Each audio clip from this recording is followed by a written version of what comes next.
주간 평안하셨습니까? 네, 대답을 안 하시는 분도 계시는데 다들 평안하셨죠? 이제 봄이 되었습니다. 따뜻한 봄 기온이 섬큼 다가왔는데 주님의 따뜻한 벽 같은 그 은혜가 우리 모든 교우들의 삶 가운데 함께하기를 간절히 소망합니다.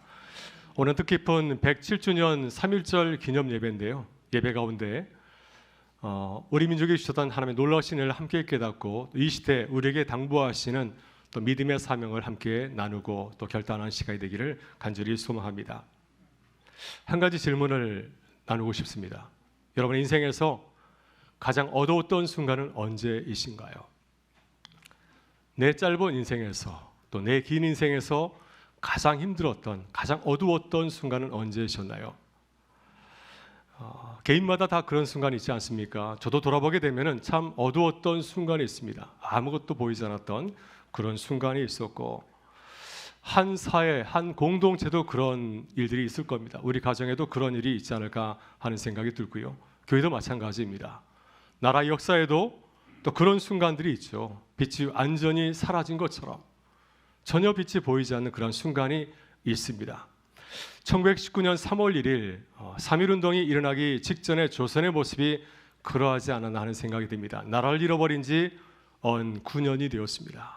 9년이 지나면서 일본은 점점 강대해지고 조선은 점점 작아져서 강복의 희망이 전혀 보이지 않는 그러한 시절, 많은 사람들이 그 시절에 어떤 대화를 주로 나눴을까요? 아마 나라에 대해서 얘기하게 되면 희망이 보이지 않는다, 이제 우리는 다시 독립 못하는 거 아닌가, 이런 얘기를 주로 나누지 않았겠습니까?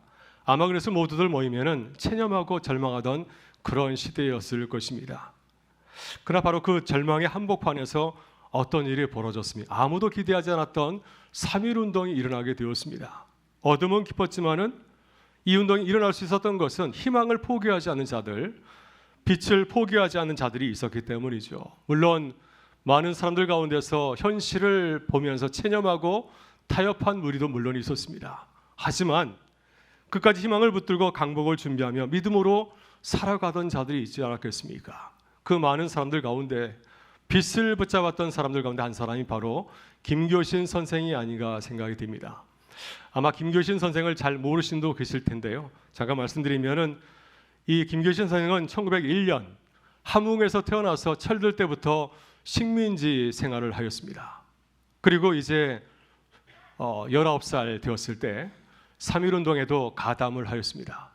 3.1운동 끝난 그 다음 해에 일본에 건너가서 이제 유학하게 되었는데요. 선생님이 되기 위해서 도쿄 고등사범학교에서 공부하다가 한 사람을 만나게 됩니다. 그분은 우찌무라 간조, 일본인 우찌무라 간조를 만나서 그에게 무엇을 배웠냐면 성경을 배웠습니다.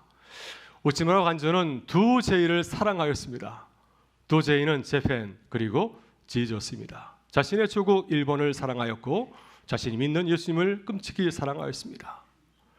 그는 자신의 나라를 바라보면서 제국주의의 흐름에 흔들려서 침략전쟁을 몰아가는 그 인물을 바라보면서 이 나라가 하나님의 말씀이 바로 서기를 간절히 사모하였습니다. 그래서 그는 말씀을 전하는 사역을 아주 열심히 하였던 그러한 신앙인이었고요. 이러한 신앙인을 이제 김교신 선생이 일본 유학 중에 만나게 된 것이죠. 우찌무라 간조를 통하여서 성경을 배운 이 김교신 선생이 1년의 유학 생활을 통해서 붙잡은 것은 무엇이었을까요? 일본의 선지 문명, 서구의 선지 문명을 붙잡은 것이 아니라, 또 무력을 붙잡은 것이 아니라, 정치적인 무슨 그러한 기회를 붙잡은 것이 아니라 그가 붙잡은 것은 바로 하나님의 말씀이었습니다. 그래서 그는 이제 고국에 돌아와서 신앙골간지 성소조선을 창간하여서 1942년 강제 폐간될 때까지 무려 158호를 발행하였습니다. 그러니까 158개월 동안 매월 성소조선을 15년 동안 발행한 것이었습니다. 당시 많은 잡지들이 있었지만 50%를 넘기지 못하고 폐간되었다고 합니다. 일제의 강력한 언론 통제 가운데서 계속해서 정신이 살아있는 월간지를 만들 수 없었기 때문이죠. 하지만 이런 상황 가운데서 158호까지 이어졌다는 사실은 그가 얼마나 열심히 헌신적으로 이 성소조선을 발행했는지를 우리가 엿볼 수가 있습니다. 그가 이렇게 고국에 돌아와서 성공을 살려가지 아니하고 그 잡지를 만들기 위해서 많은 재물도 필요하고 많은 사람들의 도움이 필요하지 않겠습니까? 혹시 위험한 글을 읽게 되면은 일제 감독 속에서 또 붙잡혀서 고문을 당할 수 있는 이런 처지 가운데서 150회까지 계속해서 이 성소조서를 발행했던 그 뜻은 한 가지였습니다. 조선이 성서 위에 바로 서는 나라가 되기를 간절히 바랬기 때문이죠. 이 나라가 말씀 위에 굳게 서기를 바라는 마음으로 그는 성소조선을 간행하고 폐간될 때까지 계속해서 이 길을 걸어온 것이었습니다. 여러분, 그는 일제강점기에 유학생활 가운데 하나님의 말씀을 처음 듣게 되었습니다. 그는 그 말씀이 조선을 비추는 빛이 되기를 간절히 사모하였습니다. 그래서 정치 권력이나 무슨 무력을 통해서 또 내가 깨달은 지식을 가지고서 나라를 움직이겠다 하는 것이 아니라 오직 한 가지 말씀으로 민족을 깨우고자 하였습니다. 하나님의 말씀이 어두운 시대 가운데 민족을 비치는 빛이 되기를 간절히 사모하여서 성소조선을 만들고 그것을 계속해서 강행해 온 것이었습니다. 이제 예수님께서 살던 시를 가만히 살펴보기를 원합니다.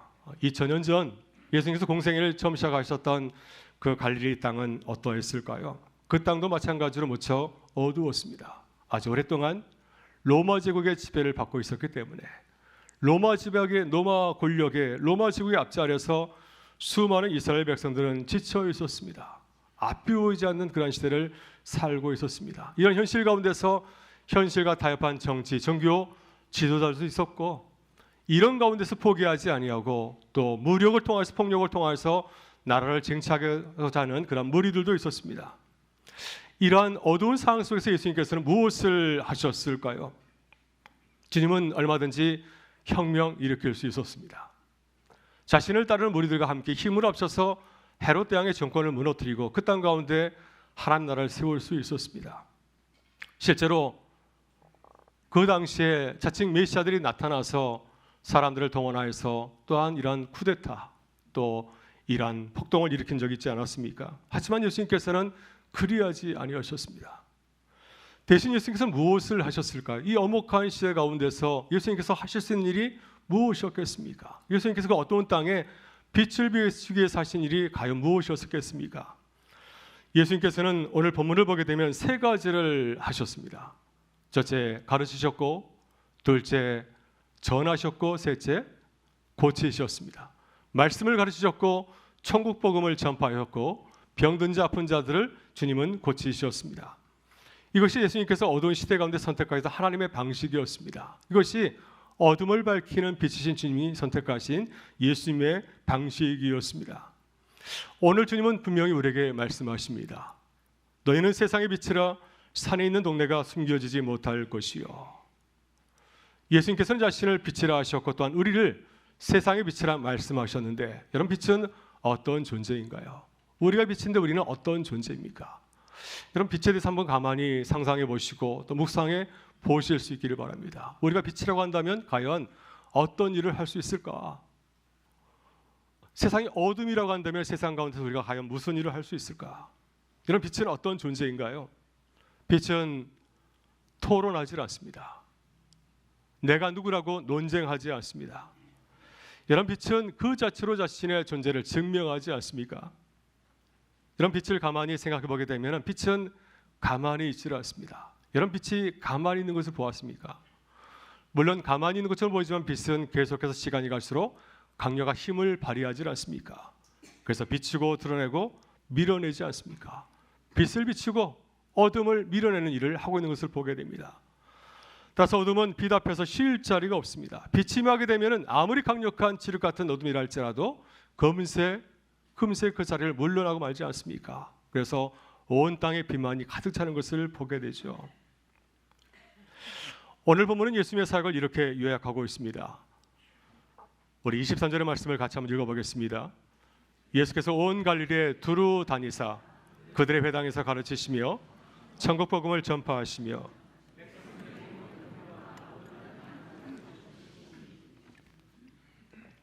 예수님께서는 세 가지 사역을 행하셨습니다. 세 가지 어둠 가운데 있는 세상 가운데 오셔서 세 가지 빛의 사역을 행함을 보게 됩니다. 예수께서 행하신 첫 번째 빛의 사역은 무엇인가요? 말씀을 가르치신 사역이었습니다. 이 사역은 어둠을 깨우는 빛의 사역이라 할 수가 있습니다. 예수님께서는 오셔서 가장 먼저 무엇을 하셨습니까? 예수님은 가르치셨습니다. 계속해서 가르치셨고 마지막 십자가에 달리기 위해서 예루살렘에 올라가실 때에도 잡히시기 전까지 계속해서 가르치셨고 또 제자들도 가르친 것을 보게 되죠. 왜 주님께서는 계속해서 가르치셨을까요? 자신의 지식을 자랑하기 위해서 가르치셨을까요? 주님께서 왜 가르치셨을까요? 어둠은 진리를 보지 못하게 만들기 때문이죠. 세상은 진실을 보지 못하게 하고 허상만 바라보면서 쫓아가게 만들지 않습니까? 그래서 예수님께서는 가르치셨습니다.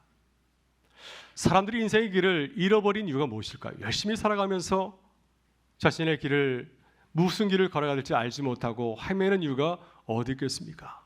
우리에게 힘이 없어서, 우리의 지식이 부족해서, 우리의 경험이 부족해서 우리가 길을 잃어버리는 것일까요? 우리가 열심히 달려가지만 우리가 길을 잃어버리는 그런 경우를 보게 되면 우리가 보지 못하기 때문이 아니겠습니까? 진리가 무엇인지, 참된 것이 무엇인지를 보지 못해서 우리가 길을 잃어버리고 걸어갈 때가 얼마나 많이 있습니까?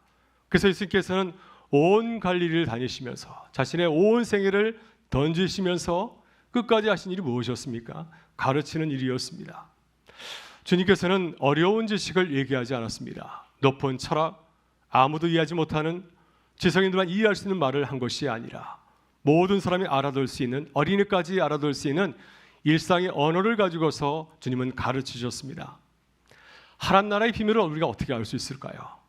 그 나라에 들어가 본 적이 없는 우리가 어떻게 하나님 나라의 그 비밀을 알 수 있겠습니까? 그래서 예수님께서는 누구나 알 수 있는, 어린이도 알 수 있는 비유를 통해서 말씀하지 않았습니까? 우리의 삶 속에서 일어나는 작은 사건이나 이야기들, 여인의 이야기를 통해서, 농부의 이야기를 통해서 그 나라가 어떤 나라인지를 아주 쉽게 잘 설명해 주었습니다. 또 예수님께서는 말씀만 한 것이 아니라 자신의 삶을 통해서 직접 보여주시고 또 시연까지 하지 않으셨습니까? 그 나라는 어떤 나라인가? 예수님께서는 어떤 사람들과 함께 지냈습니까? 높은 사람들, 건강한 사람들, 많이 가진 자들과 함께 살며 살아간 것이 아니라 사람들이 보기에는 가엾은 사람들, 가진 것이 없는 사람들, 세리와 죄인들과 함께 지내지 않았습니까? 그들과 함께 지내면서 천국이 무엇인지를 보여주었습니다. 천국은 이런 곳이다. 천국은 아무도 가리지 아니하고 모든 사람을 받아주고 모든 걸 환대하는 하나님의 아버지의 품과 같은 곳이라는 사실을 친히 보여주었습니다.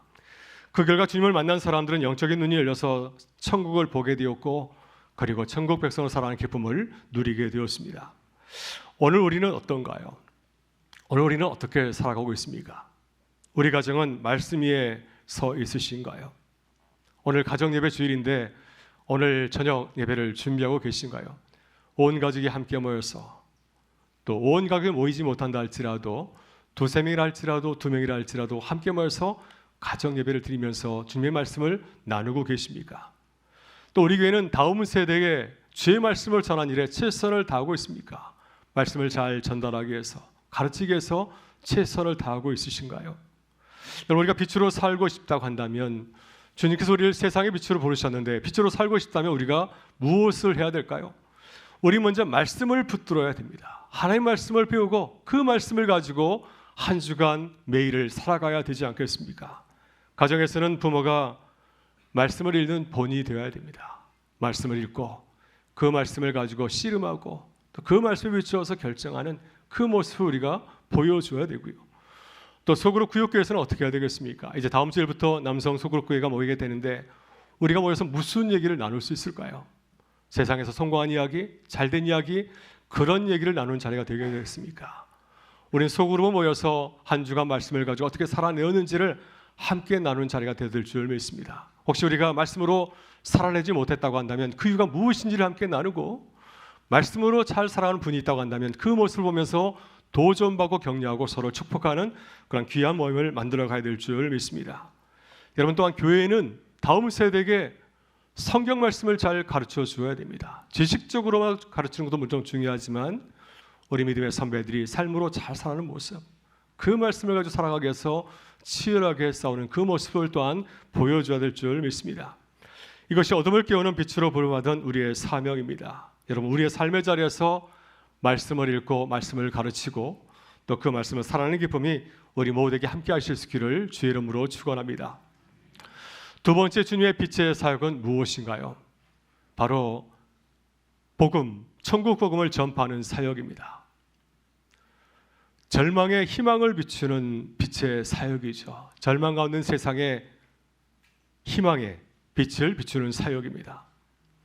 예수님의 첫 번째 메시지는 무엇이었습니까? 예수님께서 우리에게 수많은 말씀을 전해주셨는데 가장 먼저 전하신 말씀은 마태복음 4장 17절은 이렇게 증거하고 있습니다. 회개하라, 천국이 가까이 왔느니라. 사람들은 정치적인 해방을 원하였습니다. 예수님께서 메시아로 오셔서 주님이 가신 놀라운 능력으로 이 땅 가운데 주님 나라를 세우기를 원하셨습니다. 로마를 물리치고 헤롯 정권을 무너뜨리고 주님 왕이 되는 그런 나라를 이 땅 가운데 세우기를 간절히 사모하였습니다. 하지만 예수님께서는 더 큰, 더 높은 해방을 말씀하지 않았습니까? 죄로부터의 해방, 절망으로부터의 해방을 말씀하였습니다. 그리고 주님께서는 말씀하셨습니다. 너희들이 원하는 그 나라는 이미 시작되었다. 하나님의 통치하시는 나라가 이미 우리 가운데 시작되었음을 주님은 말씀하였습니다. 여러분, 우리가 사모하는 하나님의 나라는 어떤 나라인가요? 많은 사람들이 하나님의 나라를 원하였는데, 기대하였는데 그 나라는 어떤 정치적인 공간이나 어떤 세계 강대국 같은 그런 나라를 이 땅 가운데 세우는 것이 결코 아니죠.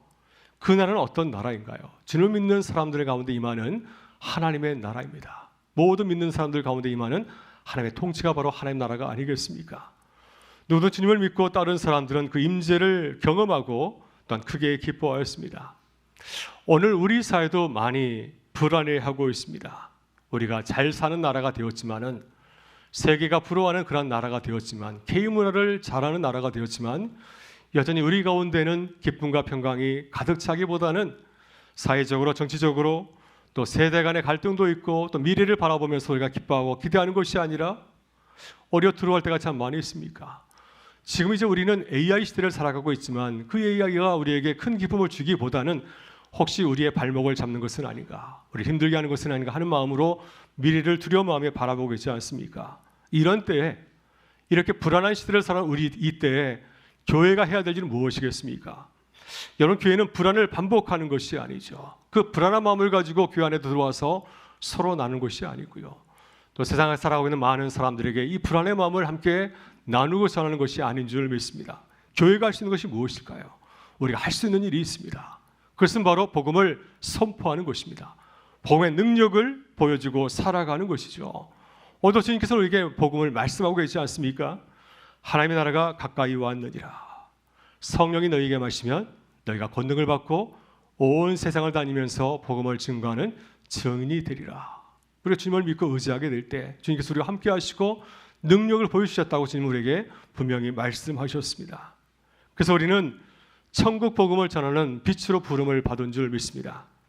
우리의 가정에서나 일터에서 사회 속에서 이 믿음을 가지고, 이 소망을 가지고 희망을 전하게 될 때 우리를 통해서 빛이 널리 퍼져나가게 될 줄 믿습니다. 이 소망과 기쁨이 우리 가운데 함께할 수 있기를 주의 이름으로 축원합니다. 마지막으로 주님께서 행하신 빛의 사역은 바로 치유 사역이죠. 병자를 치유하는 사역이었습니다. 이 사역은 상처를 어루만지는 빛의 사역이었습니다. 여러분, 예수님께서는 오셔서 누구를 만나셨습니까? 여러분, 누구를 주로 만나고 계신가요? 예수님께서는 병든 자, 아픈 자를 만나셨습니다. 사람들은 예수님을 비난하였습니다. 메시아가 좀 높은 사람들, 좀 나은 사람들, 가진 자를 만나야지 왜 없는 거, 아무것도 없는 사람을 만나면서 스스로 권위를 추락하냐고 예수님을 비난하지 않았습니까? 하지만 예수님께서는 그들을 만나기를 포기하지 아니하시고 계속해서 그들을 돌보시고 그들을 고쳐주셨습니다. 주님은 사람들이 원망할 때, 비난할 때 이렇게 말씀하지 않으셨습니까? 건강한 자에게는 의사가 쓸데없고 병든 자에게라야 쓸데있느니라.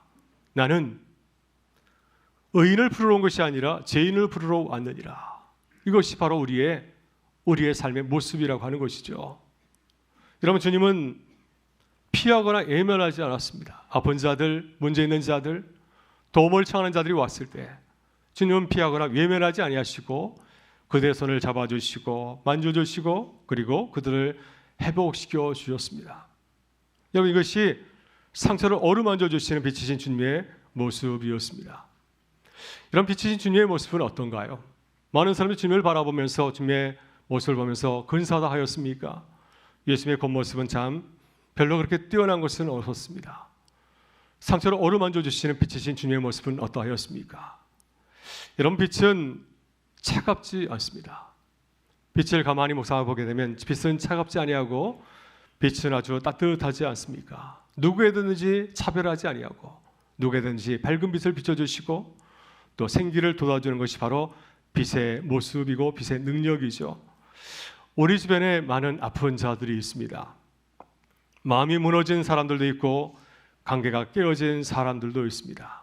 삶이 무너진 사람들도 있고 한 주간의 삶을 통해서 힘을 얻은 분도 계시겠지만 한 주간 어려운 시간을 보내면서 이 시간 마음이 무거워서 무거운 마음으로 이 자리에 찾아오신 우리 교우들도 있을 줄 압니다. 우리가 빛이라고 한다면 주님께서 우리를 세상의 빛이라 말씀하셨는데 너희는 세상의 빛이라 말씀하셨는데 우리가 빛이라고 한다면 우리는 어떻게 해야 되겠습니까? 이런 빛의 사람들은 어떤가요? 빛의 사람들, 빛을 비추는 사람들은 겉모습이 그렇게 거창하지는 않습니다. 예수님도 그래 하셨고 빛을 행하는 사람들의 겉모습은 그렇게 거창하지 않지만 그들에게 놀라운 힘이 있지 않습니까? 그들이 사랑을 가지고 주님의 빛을 비출 때 놀라운 치유의 능력이 일어나는 것을 보게 됩니다. 가까이 다가가서 사람을 만나고 은혜를 베풀게 될 때, 만날 때 또 사람들의 상처가 치유되고 회복이 일어나는 것을 보게 됩니다. 따라서 우리도 주님처럼 빛을 비추는 사람들이 되어야 될 줄 믿습니다. 애로운 사람들 여러분 혹시 생각나십니까? 애로운 사람들이 우리 주변에 있다고 한다면 어떻게 해야 될까요? 우리가 전 한 통이라도 또 해야 되지 않겠습니까? 어려움에 처한 이들이 있다고 한다면 어떻게 해야 되겠습니까? 어려움에 처한 이들이 있다고 한다면 내 것을 조금 나눌 수도 있고 따뜻한 문자를 통해서 그들의 마음을 어루만져 줄 수도 있습니다. 상처 입은 영혼이 있다고 한다면 관계로 만남으로 여러 가지 문제로 어려움에 처한 교우가 있다고 한다면 우리가 그들을 위해서 간절한 마음으로 기도하게 될 때, 중보하게 될 때 성령께서 도우셔서 다시 일어서게 하는 기쁨을 허락하실 줄 믿습니다. 바로 이것이 어두운 세상을 빛으로 바꾸는 우리의 삶의 모습이요 우리의 사역의 시작인 줄 믿습니다. 여러분 1919년 많은 이들이 절망하였습니다. 나라를 잃어버린 지 9년이 되었을 때 얼마나 절망하였을까요? 하지만 빛은 꺼지지 않았습니다. 여전히 빛을 붙들고 빛을 비추는 소수의 사람들이 있었기 때문이죠. 여러분 갈릴리 작은 마을에 시작된 그 빛도 예수님의 그 빛도 로마 제국을 넘어서 지금 오늘 우리에게까지 왔습니다. 오늘 우리 시대도 아무리 어두워 보여도 빛은 여전히 살아있는 줄 믿습니다. 왜냐하면 그 빛은 우리에게서 나오는 것이 아니라 하나님에게서 나오기 때문이죠.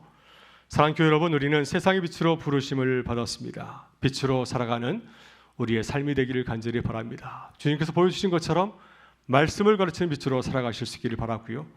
천국 복음을 전하는 빛으로 살아가실 수 있기를 바라고 그리고 또한 상처를 어루만지는 치유의 빛으로 살아가는 주님의 백성들 되실 수 있기를 바랍니다. 여러분 오늘 기억하실 수 있기를 바랍니다. 시대가 어렵다고 말하기 전에 삶이 너무 힘들고 어렵다고 말하기 전에 한 가지를 꼭 기억하고 이 자리를 일어서실 수 있기를 바랍니다. 어둠은 결코 빛을 이길 수 없습니다. 우리가 빛을 바라보고 그 빛을 안고 그 빛을 비추게 살아가게 될 때 우리 주변에 있는 짙은 어둠은 곧 물러가게 되는 줄 믿습니다. 여러분 오늘 그 빛은 누구인가요?